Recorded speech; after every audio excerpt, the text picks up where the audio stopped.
Ma mère a acheté un appareil révolutionnaire que peu de gens ont. Un truc, selon elle, va changer notre quotidien. Bon, je vous explique. C'est une boîte métallique là qui fait 40 kilos, spéciale pour la cuisson. Là, tu appuies sur un bouton où ça ouvre une porte. Tu mets un plat dedans à réchauffer. Et là, tu refermes la porte. Tu appuies sur un autre bouton. Et là, ça lance un bruit de tondeuse, genre, avec un plat qui fait que tourner en pleine lumière, qu'on dirait une discothèque. Après, il y a la sonnette. Tu sors le plat, bouillant, de l'extérieur. Ça a l'air chaud, mais de l'intérieur, c'est là que tu constates que tu vas manger tout froid. Il paraît que cela s'appelle un micro-ondes et que c'est le futur. À mon avis, moi je vous le dis, à mon avis, ça va pas faire long feu, cette histoire. Ça va pas faire long feu. Les années 80 abordent le sujet des machines qui prennent le pouvoir, que ce soit un ordinateur ou un robot à l'apparence humaine, comme dans les films War Games, sorti en 83, qui raconte l'histoire de Matthew Broderick, un prodige de l'ordinateur pensant jouer à un jeu vidéo, déclenche le compte à rebours d'une guerre nucléaire. What the hell? Their trajectory headings for multiple impact re-entry via. Nous avions aussi Electric Dreams, en français La Belle et l'ordinateur, sorti en 84, une comédie romantique où un ordinateur personnel, Edgar, devient sensible après avoir reçu du champagne sur son clavier et tombe amoureux de la même femme que son propriétaire.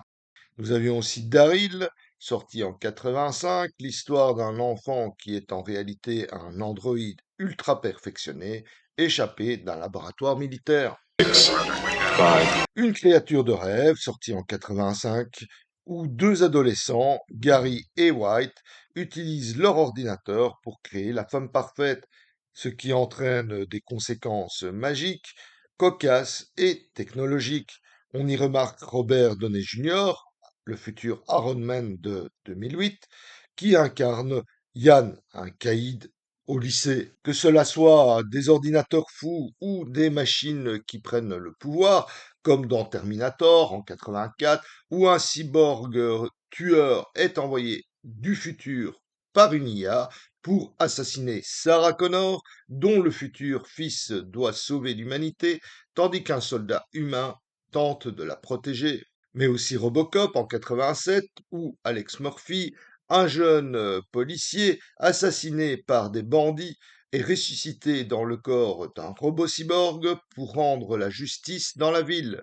La science-fiction des années 80 nous a marqué, que ce soit à travers des drames ou des comédies, il y en avait pour tous les goûts.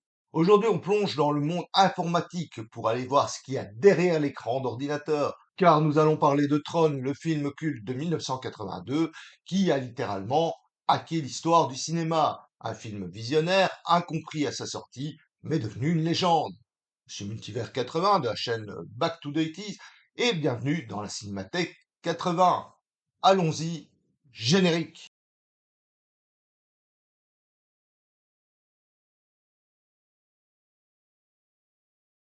Carrière de Steven Lisberger.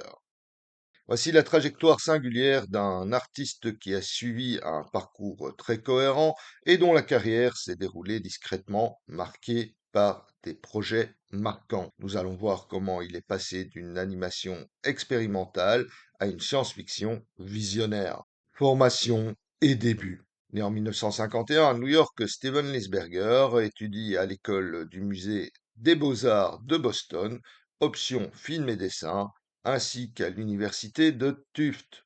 À 22 ans, en 1973, il est sélectionné pour un prix étudiant de l'Académie Motion Picture Art and Science pour un court-métrage d'animation Cosmic Cartoon réalisé avec Eric Ladd. C'est exactement le type de tremplin qui permettait à un jeune animateur indépendant de se faire remarquer à l'époque. Avec Cosmic Cartoon, Lisberger expérimente des formes d'animation psychédéliques, plus proche d'une œuvre d'art que d'un produit de studio.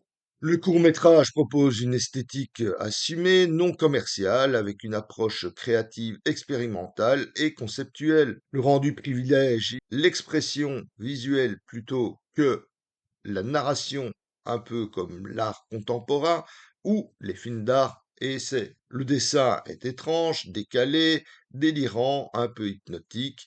Il est lié au contexte de contre-culture des années 70-80 et est aussi marqué par des aspects psychédéliques et visuellement hallucinants.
Mais c'est psychédélique, hein. Ça rend fou en vrai, hein. Moi je te le dis, hein, ça rend fou, hein. L'ensemble est stylisé avec des formes, des couleurs et des mouvements non réalistes visant à transmettre une expérience sensorielle, une sensation de voyage mental, un style futuriste et lumineux qu'on retrouvera dans le film Tron.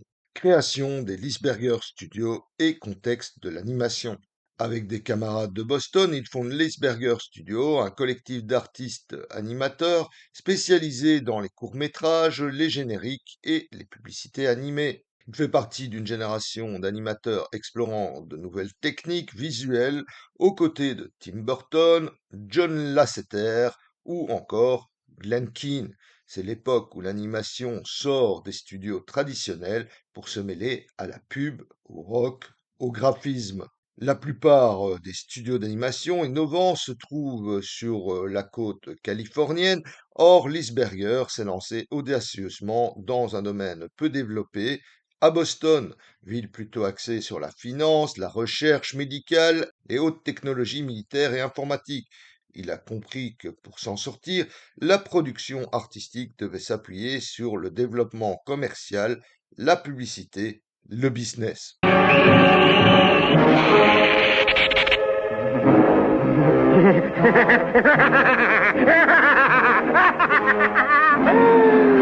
I've done it.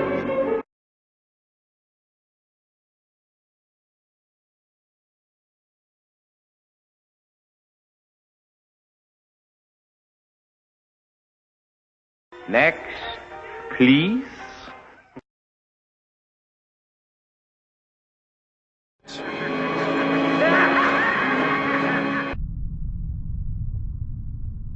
Les spots publicitaires. Beverly Choose. Il produit des publicités animées locales et nationales très remarquées, notamment Bubble Chews. En 77, ce spot pour les chewing-gums utilise déjà une ambiance psychédélique avec des silhouettes lumineuses et un style néon très graphique. It's the ultimate bubble. Bubblicious, the ultimate bubble. Bubblicious. Tu crois vraiment qu'en mangeant un chewing-gum, on va voler? Tu crois qu'on va avoir des ailes? Mais pour garder le goût, moi je vous le dis, hein, j'en prends au moins deux. Au moins deux, hein. Ça permet de faire des grosses bulles comme ça. Dis maman, à propos, t'as encore des chewing-gums de réserve? Non? Bah va falloir en chercher, hein. Ça part vite, tu sais, hein. Ça part vite. Moi je te le dis, hein. Tu vas pouvoir m'acheter des antidouleurs pour la mâchoire, hein, pour l'idéal, hein. Le guerrier lumineux. De 1977 à 1979, les studios Lisberger produisent des films éducatifs et des projets hybrides qui expérimentent le backlit dans l'animation, c'est-à-dire des personnages et objets rétroéclairés qui deviendront la signature visuelle de Tron, notamment la création d'un guerrier en néon, personnage lumineux sur fond noir dessiné par John Norton et qui est l'ancêtre direct de Tron. Le clip de 30 secondes mettant en scène ce guerrier lumineux n'était pas prévu pour une publicité pour un produit de consommation, mais une démo technique pour vendre les services du studio. En présentant une identité visuelle, ainsi le personnage est devenu le logo animé de Lisberger Studio et un outil de promotion. Stratégiquement, c'est pas top, hein. Tu le repères à 2 kilomètres. Niveau infiltration, il brille comme une enseigne de supermarché, hein. Le guerrier lumineux, c'est cool. Mais passer inaperçu, là, c'est mort. Bon, ben, moi, je vais jouer au flipper. Listen. Listen. The best rock and the best. Best year of your life. FM 104 KBEQ. Animal Olympique. Produit par NBC, Animal Olympique est une parodie ambitieuse des Jeux Olympiques transposée dans un monde peuplé d'animaux anthropomorphes. Le projet mise sur l'humour, la satire médiatique et une animation inventive pour dénoncer les travers humains. Exploits sportifs, compétitions absurdes, ego démesuré, commentaires télévisés délirants, malgré son énergie et son ton décalé, qui en font une œuvre singulière. Dans l'animation de la fin des années 70, il subit la crise du marché de l'animation et le boycott des Jeux olympiques de Moscou de 1980.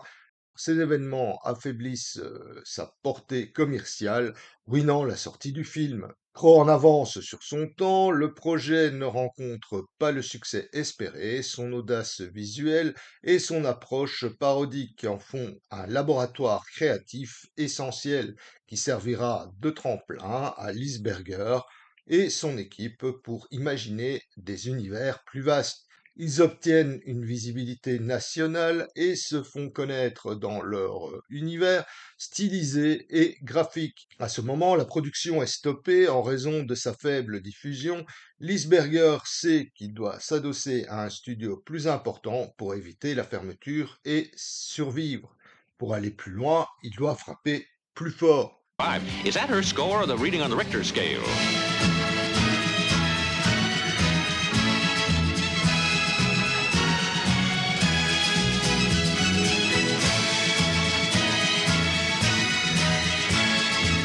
Hey man, they're going all the way!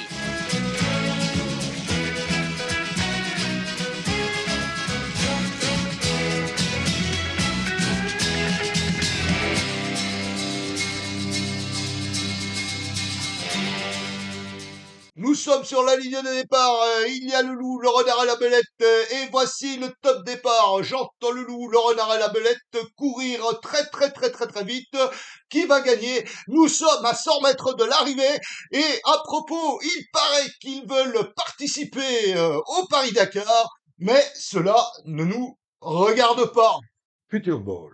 Au départ, le Future Bowl est le projet d'une publicité pour une radio de Boston. Le concept original est un jeu de football avec des guerriers, avec un monde virtuel, des arènes futuristes et des combats à la Spartacus, gérés par un programme maître, empereur tyrannique, où des personnages animés cherchent à s'échapper dans d'autres zones de l'ordinateur, tandis que l'acteur principal est ajouté en incrustation. Je suis sûr, hein, il tient quelque chose, hein.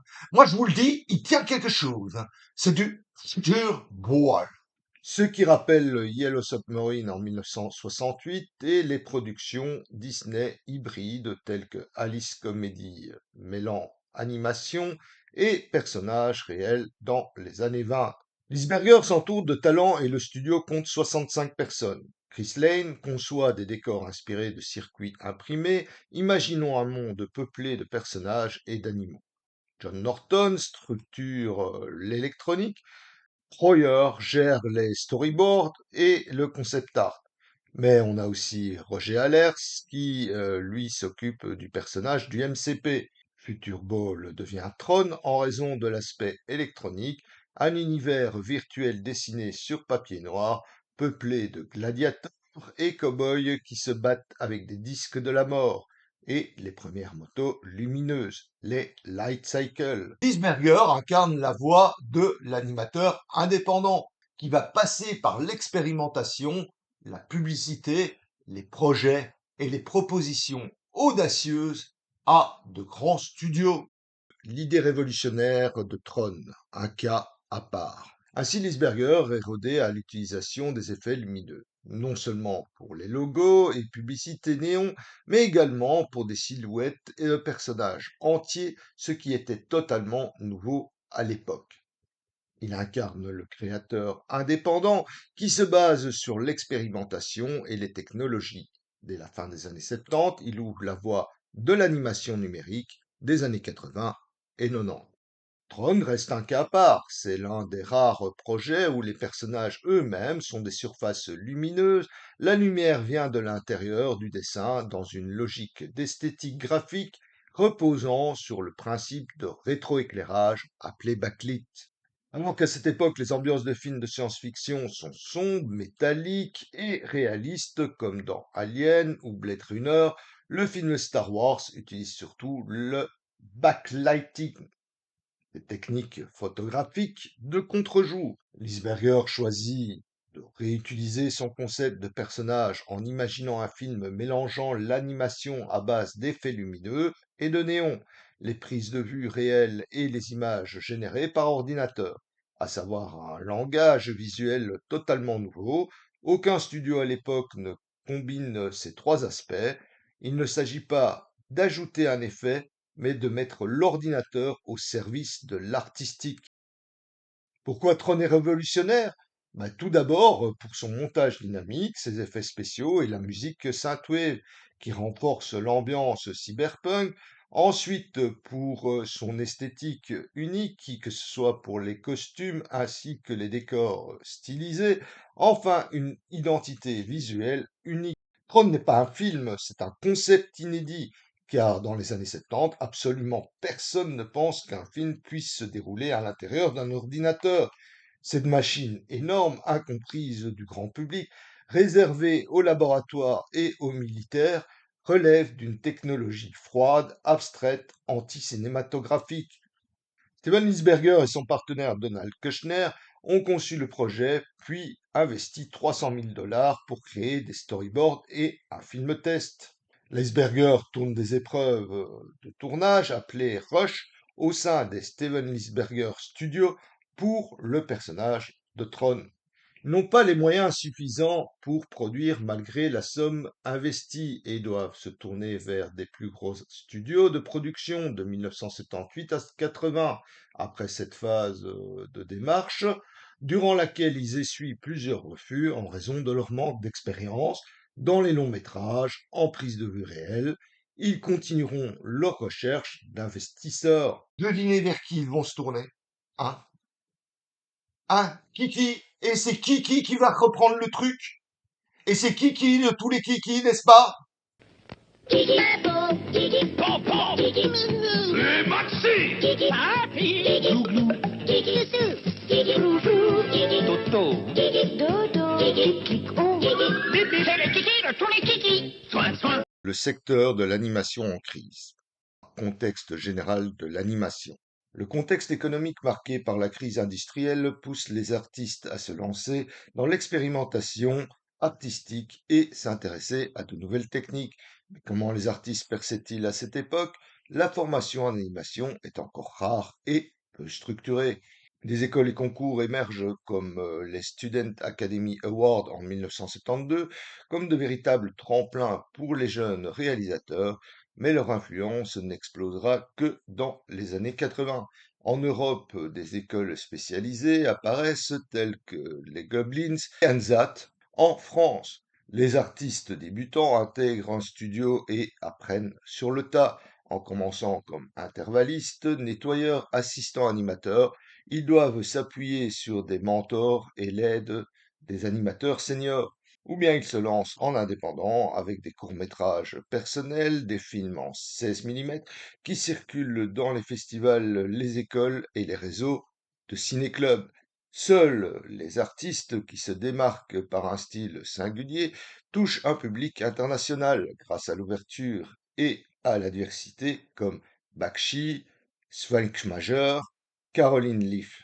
La télévision, marché en expansion, recrute des animateurs qui produisent vite et à bas coût et devient un passage obligé avant de passer au cinéma ou à la réalisation. À la fin des années 70, le secteur de l'animation est impacté par la sortie de l'âge d'or du cinéma hollywoodien. Les grands studios n'ont plus le monopole de la production. Pour la plupart, ils sont en déclin, tentent de résister et doivent se renouveler. On assiste à une période de mutation technologique et esthétique. On aspire à plus de liberté formelle avec des styles psychédéliques et l'influence underground. La déshybridation avec les documentaires et l'art contemporain.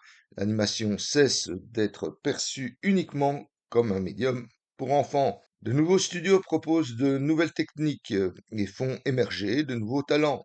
Bien que l'animation traditionnelle sur le cellulo reste dominante, les premières expérimentations numériques apparaissent comme les scanners, systèmes de compositing rudimentaires, rotoscoping, réinventés par Bakshi pour réduire les coûts. Le secteur de l'animation est marqué par les innovations et les ruptures.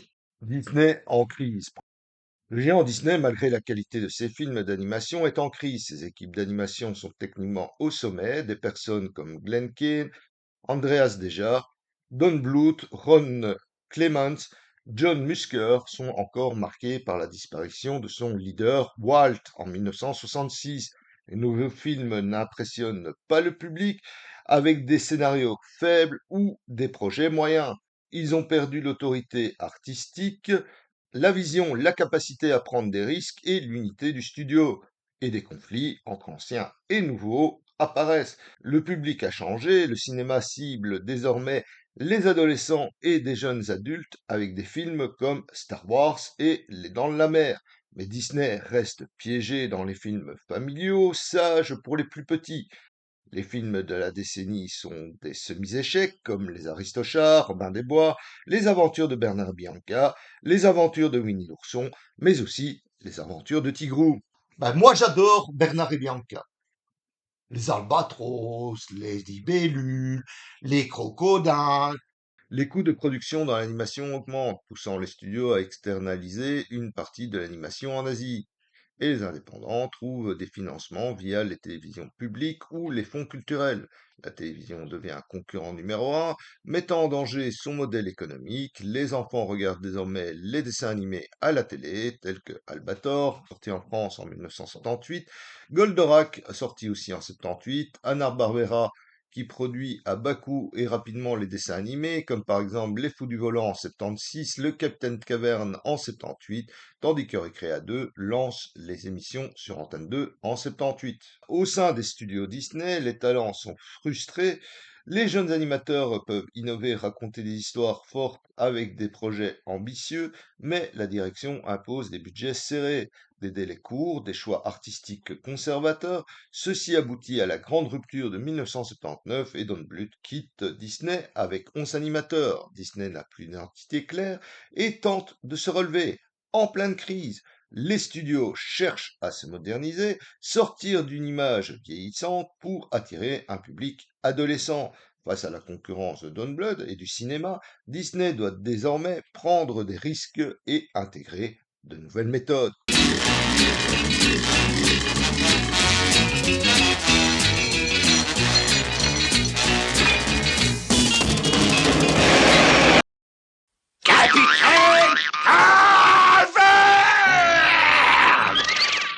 Trois drôles de filles exploraient une caverne au fin fond du Tibet quand elles se trouvèrent nez à nez avec un homme préhistorique, le capitaine Caverne.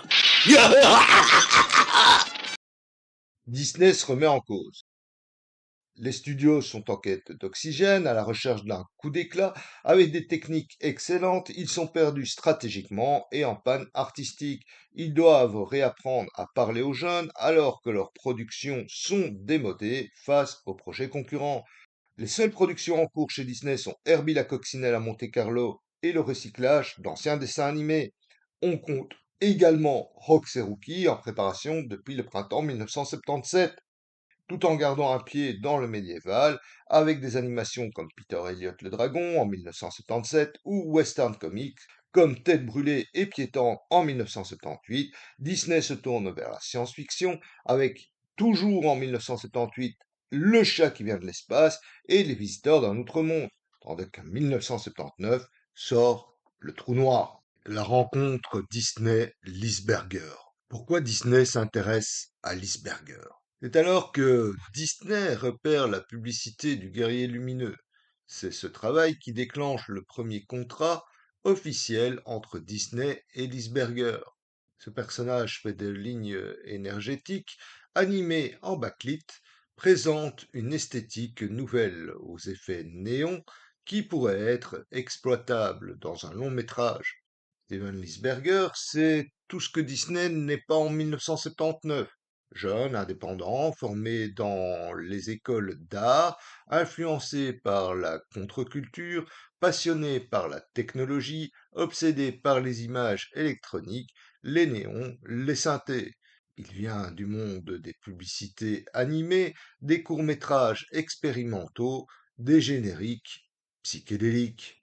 Il n'y a aucun lien entre la tradition Disney et c'est précisément ce qui attire le studio. Lisberger arrive au bon moment, avec une idée radicalement nouvelle et des compétences extérieures, et toutes les influences de la publicité, du graphisme et de la musique électronique. Lisberger représente la nouvelle vague, bousculant les habitudes des studios. Il apporte également la capacité à parler aux jeunes. Entretien Lisberger et Disney. En 1980, Dick Cook, président de Disney, accueille Lisberger pour qu'il lui présente son concept, un personnage fait de lumière pure, évoluant dans un univers numérique. Ce personnage s'appelle déjà Tron. Le pitch. Lors de la présentation, Lisberger arrive chez Disney avec enthousiasme pour présenter des dessins conceptuels et représentations du monde numérique, mais également des tests d'animation rétroéclairés.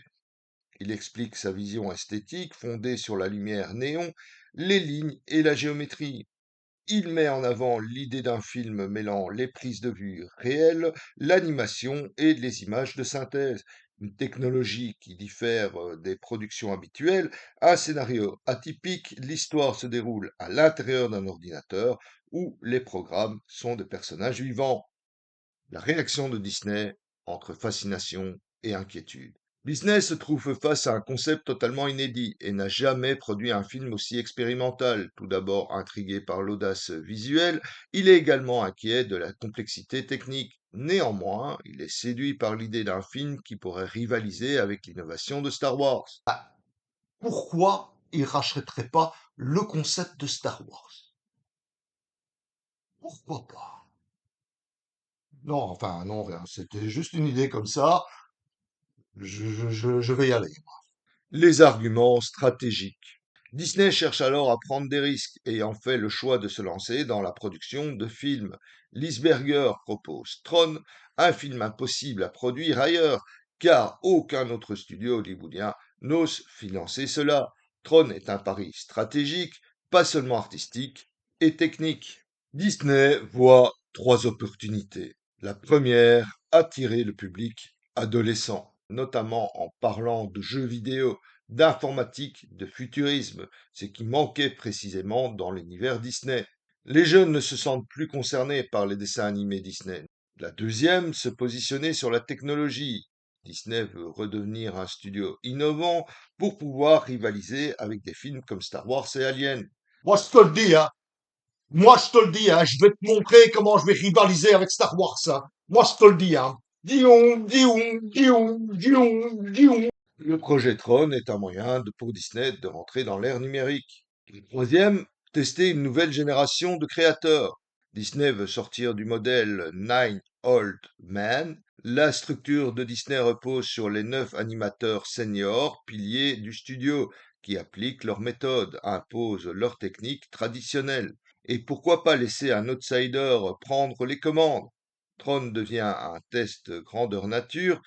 Pour toutes ces raisons, Disney accepte de suivre le projet Tron sans encore comprendre le concept, convaincu par l'enthousiasme de Lisberger et la possibilité de compter sur une nouvelle équipe externe d'animateurs capables de produire des effets lumineux complexes. Tous ont la conviction qu'il faut prendre un risque pour assurer une stabilité financière et sortir d'une série d'échecs et de déceptions, que ce soit en bourse ou dans les sorties en salle. Le contrat. La signature d'un premier contrat avec Disney intervient à l'été 1980, suite à l'échec commercial du film d'animation Animalimpique qui a mis en danger les studios Lisberger. Le studio Disney injecte 50 000 $ pour développer les séquences de tests supplémentaires. En cas de test concluant, Disney s'engage à racheter le projet Tron. Début 1981, le budget final est validé. Disney, satisfait des tests, approuve un budget de production de 13 millions de dollars, qui ira jusqu'à 17 millions. L'acte officiel de transfert des droits d'auteur pour l'adaptation cinématographique basée sur le concept Future Ball au studio Walt Disney Productions est daté du 24 août 1981. C'est le début d'une collaboration avec Disney. Lisberger intègre les studios Disney dans une salle au 3e étage et se met au travail. Disney compterait intervenir en tant que superviseur durant les phases de test et de tournage du film. Conclusion.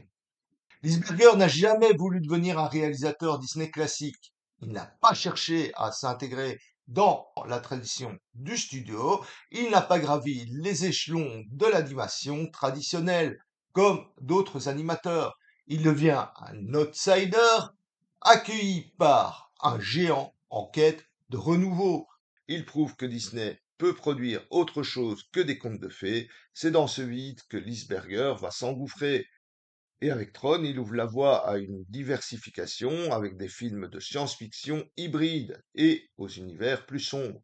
L'impact interne du film est énorme et grâce à ce rapport atypique mais décisif, Lisberger introduit la culture numérique chez Disney. La genèse de Tron repose sur 3 éléments clés: une vision artistique radicale née dans l'animation indépendante, une rencontre stratégique entre Lisberger et Disney qui cherche à se réinventer, un pitch audacieux qui propose un film basé sur la lumière, l'informatique et l'expérimentation visuelle. Dans la prochaine Cinémathèque, nous découvrirons dans une prochaine vidéo la réalisation du film Tron et son ambiance particulière, ses anecdotes de tournage ainsi que ses effets spéciaux qui annoncent bien sûr le futur du cinéma. C'était Multivers 80 de la chaîne Back to the 80s et je vous dis à bientôt.